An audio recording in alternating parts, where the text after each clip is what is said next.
I'm Kyle with Hudson Brothers Lawn Care, and we're here today to talk about how to properly water your lawn.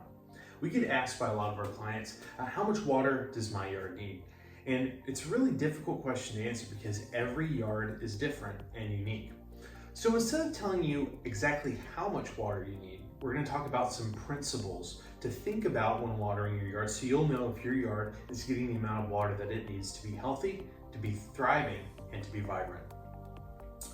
Well, there's a few things that you want to keep in mind.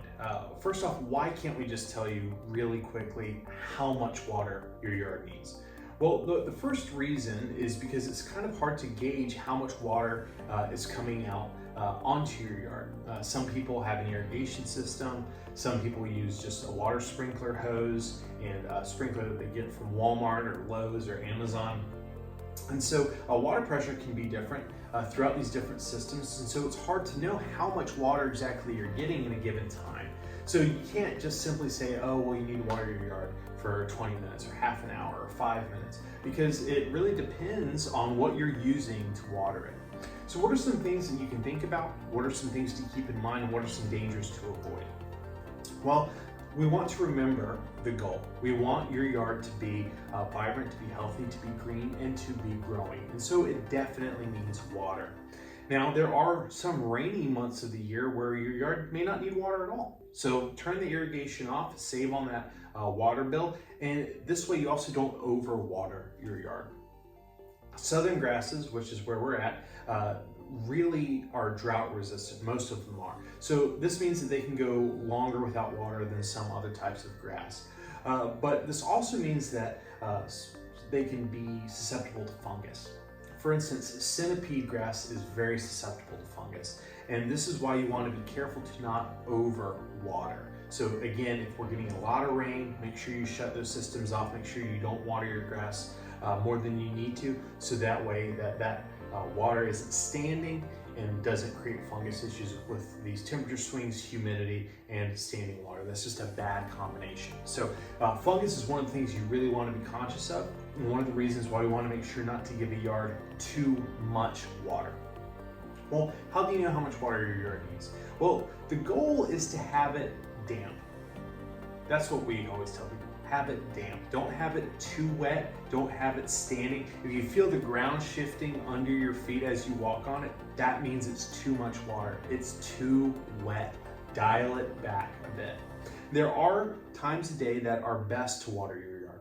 We suggest early in the morning or early in the evening, late afternoon, early evening. Those are the best times. Well, why? Well, if you water in the heat of the day when the sun's up, most of that water is just going to evaporate and it's not going to actually have time to saturate into the ground. Now, if you water in the middle of the night, that again can cause fungus issues. So you want to water early enough in the evening or late afternoon so that the water has time to dry before it turns to nighttime. Those temperatures really start to plummet. It's when that water is just sitting and temperatures are changing that it can start to cause fungus issues, which is what we really want to avoid. So again, just a few tips to keep in mind. Make sure that you don't have standing water. We want to avoid fungus. And make sure that you water at the proper times of day to help avoid those issues and get the most with the least amount of water. We don't want the sun burning that off. So what are some signs that your yard may need more or less water? Well, again, it needs less water if the water is just standing. It means dial it back a bit. But how do you know if your yard needs more water? Well, a really good gauge is just by looking at the grass. If it starts to turn grayish or yellowish or brown in any shape, form, or fashion, that may mean that it needs more water. It could mean some other things, but 9 times out of 10, it just means that it needs more water. So if you put water on the grass and then it immediately starts to green back up, that means that you've done the right thing. Keep giving it water, make sure that it's not stressed, and pay attention to the weather and the heat, so that way it'll give you indicators as to what your yard needs. It is good to stay ahead of it. Typically by the time that your yard is starting to show signs of stress, that typically means that it's going to need a lot of help to get bounced back to where it needs to be. Similarly to if you wait too long to drink water and you're getting really, really thirsty, that really means you should have been drinking a little while ago. So it's similar with your yard.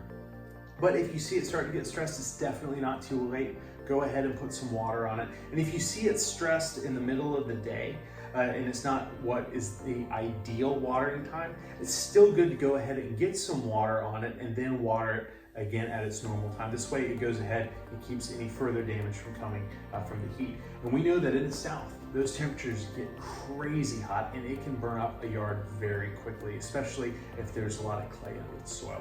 So we hope that these tips have been helpful. We hope that these are some principles that you can keep in mind, because no two yards are the same. Some yards are flat, some are on a grade, some drain well, some don't. All these things will affect how you go about watering your yard.